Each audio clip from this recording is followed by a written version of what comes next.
Everyone, কেমন আছো তোমরা সবাই? আশা করি সবাই ভালো আছো, আমিও ভালো আছি। অনেকদিন পর আবার চলে আসলাম। তো আজকে আমার রেসিপি হচ্ছে বেলে মাছের ঝাল। আমি যেহেতু বেলে মাছ খাই না, ওই জন্য একটা কাতলা মাছের পিস নিয়ে নিয়েছি।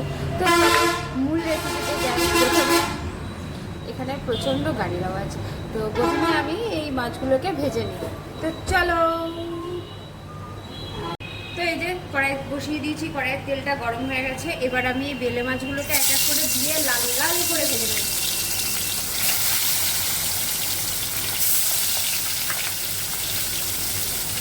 তো এই যে ভাজাটা হোক ততক্ষণ চলো।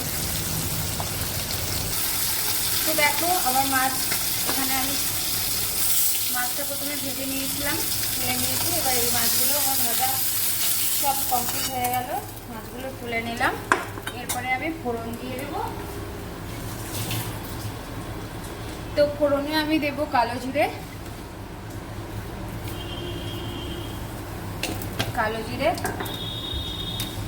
আর একটুখানি তেল দিলাম।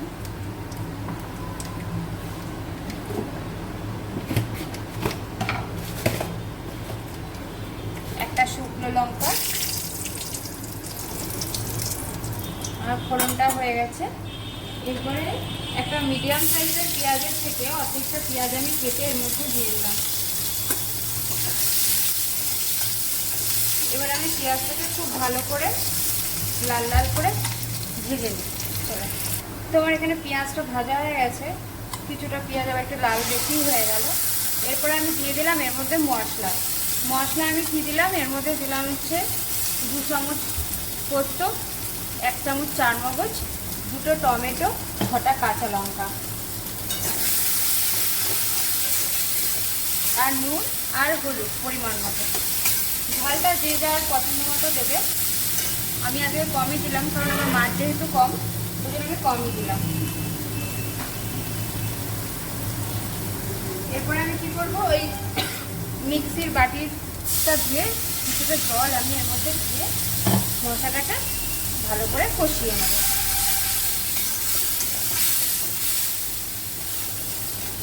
তো চলো মশলাটাকে আগে কষিয়ে নিই। তো এরকম মশলাটা আমার জলটা শুকিয়ে গেছে। এরপর যে আমি দিয়ে দেবো লবণ। এই যে লবণ দিলাম, আর একটুখানি দিলাম 1 চামচ মতো লবণ,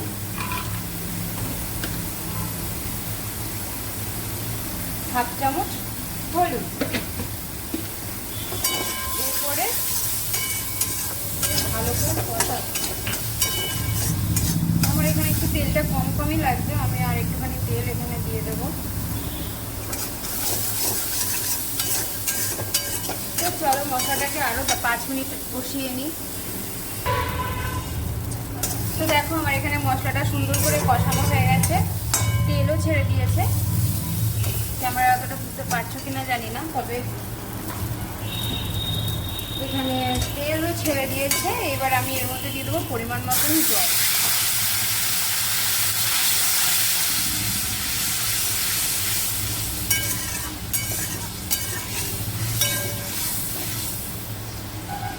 ব্যাস, আর জল আমি দেবো না। জলটা ফুটে গেলে আমি মাছটা দিয়ে দেবো।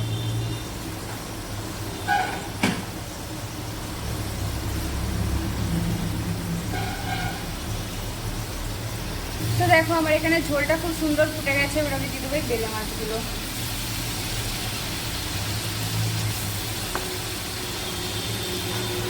আমি এখানে খুব একটা ঝোল রাখবো না, তাই ঝোলটাও কম করে দিয়েছি। আর বেলে মাছ যেহেতু খুব নরম মাছ, এটা সেদ্ধ হতে আর বেশিক্ষণ লাগবে না, কারণ মাছটা অলরেডি সেদ্ধ। তো চলো এটা হয়ে যাক। তো দেখো আমার মাছের ঝালটা রেডি। আমি ওপর থেকে 4টা কাঁচা লঙ্কা এর মধ্যে ছিটিয়ে দিয়েছি। যদি ঝাল কম হয় পরে ওটা ডলে খাওয়া যাবে। তো চলো মাছটাকে প্রথমে আমি নামিয়ে নিই। তো এই যে আমার আজকে বেলে মাছের ঝালের ফাইনাল লুক। তোমাদের কেমন লাগলো আমাকে অবশ্যই কমেন্টে জানিও।